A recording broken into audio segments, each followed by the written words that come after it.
சொல்லு சும்மா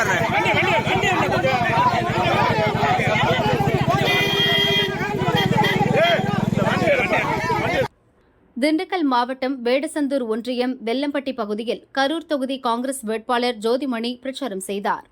அப்போது பேசிய அவர், கோம்பை ஊராட்சியில் சிட்கோ தொழிற்பேட்டை அமைப்பதில் 300 கோடி கைமாறியுள்ளது.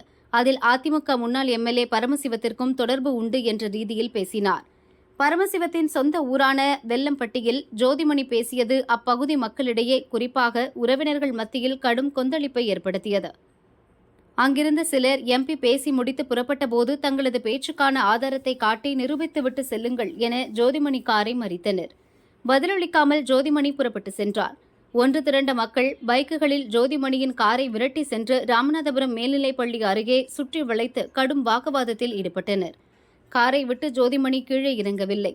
அப்போது எம்பியுடன் வந்த வேடசந்தூர் திமுக எம்எல்ஏ காந்திராஜன் பொதுமக்களை சமாதானம் செய்து ஜோதிமணியின் வாகனத்தை அங்கிருந்து கிளப்பிச் சென்றார். ஜோதிமணியை கிராம மக்கள் சுற்றி வளைத்து காரசார வாக்குவாதத்தில் ஈடுபட்ட சம்பவம் பெரும் பரபரப்பை ஏற்படுத்தியது.